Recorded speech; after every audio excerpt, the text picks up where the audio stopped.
ಶ್ರೀ ಗುರುಭ್ಯೋ ನಮಃ ನವಗ್ರಹ ದೇವತಾಭ್ಯೋ ನಮಃ. ಆತ್ಮೀಯ ವೀಕ್ಷಕರೇ, 9 ಮಾಸ್ಟರ್ಸ್ ಚಾನಲ್ಗೆ ಸ್ವಾಗತ. ಮಾರ್ಚ್ ತಿಂಗಳ ಮಕರ ರಾಶಿಯವರ ಗೋಚಾರ ಫಲವನ್ನು ನೋಡೋಣ. ಈ ತಿಂಗಳು ಆರೋಗ್ಯ ವಿಚಾರದಲ್ಲಿ ಸ್ವಲ್ಪ ಜಾಗೃತಿಯಾಗಿರುವುದು ತುಂಬ ಒಳ್ಳೆಯದು. ಯಾಕಂದರೆ ಹೊಟ್ಟೆಗೆ ಸಂಬಂಧಿಸಿದ ಕಾಯಿಲೆಗಳು ಸಮಸ್ಯೆಯನ್ನು ಕೊಡ್ತಕ್ಕಂಥದ್ದು. ಕೌಟುಂಬಿಕ ವಿಚಾರದಲ್ಲಿ ಸಮಸ್ಯೆ ಉಂಟಾಗ್ತಕ್ಕಂಥದ್ದು. ಕೌಟುಂಬಿಕ ಕಲಹಗಳು, ಸದಸ್ಯರೊಡನೆ ಕಲಹಗಳು ಉಂಟಾಗ್ತಕ್ಕಂಥದ್ದು. ಈ ತಿಂಗಳು ಅಧಿಕ ಖರ್ಚು ಇದ್ದರೂ ಕೂಡ ಆದಾಯ ಚೆನ್ನಾಗಿರುವುದರಿಂದ ಸಮಸ್ಯೆ ಅಂತ ಅನಿಸಲಾರದು. ಜನಪ್ರಿಯತೆ ಹೆಚ್ಚಾಗಲಿದೆ. ಉದ್ಯೋಗದಲ್ಲಿ ಪ್ರಗತಿ ಉಂಟಾಗ್ತಕ್ಕಂಥದ್ದು. ಶುಭ ಕಾರ್ಯಗಳಲ್ಲಿ ಭಾಗವಹಿಸುವಿರಿ.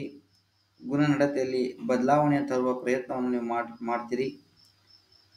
ಮನೆಯ ಮಕ್ಕಳೊಂದಿಗೆ ತುಂಬ ಸಂತೋಷವಾಗಿರ್ತಕ್ಕಂಥದ್ದು. ಸಂಪತ್ತು ವೃದ್ಧಿ ಆಗ್ತಕ್ಕಂಥದ್ದು ಇರ್ತದೆ.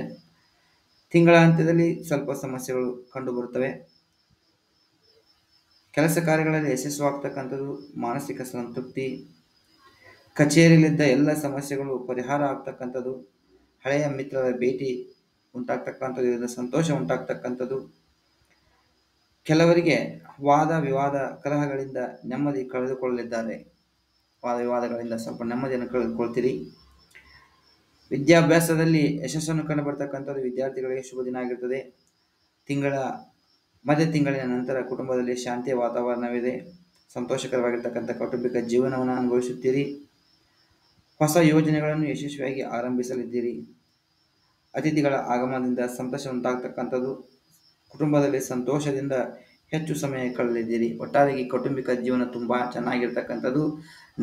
ಆರ್ಥಿಕವಾಗಿರ್ತಕ್ಕಂಥ ಖರ್ಚುಗಳು ಜಾಸ್ತಿ ಇದ್ದರೂ ಕೂಡ ಆದಾಯ ದ್ವಿಗುಣವಾಗಿರುವುದರಿಂದ ಸಮಸ್ಯೆ ಅಂತ ಅನಿಸಲಾರದು. ಸ್ವಲ್ಪ ಆರೋಗ್ಯ ವಿಚಾರದಲ್ಲಿ ಜಾಗೃತಿಯಾಗಿರಿ.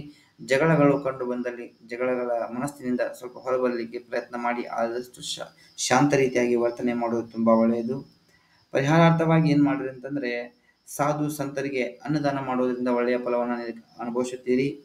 ಲಕ್ಷ್ಮೀನಾರಾಯಣ ಸ್ತೋತ್ರದಿಂದ ಉತ್ತಮವಾಗಿರ್ತಕ್ಕಂಥ ಫಲವನ್ನು ನೀವು ಅನುಭವಿಸುತ್ತೀರಿ. ಇದಿಷ್ಟು ನಿಮ್ಮ ಪರಿಹಾರವಾಗಿರ್ತದೆ. ಎಲ್ಲರಿಗೂ ಒಳ್ಳೆಯದಾಗಲಿ. ನಮಸ್ಕಾರ.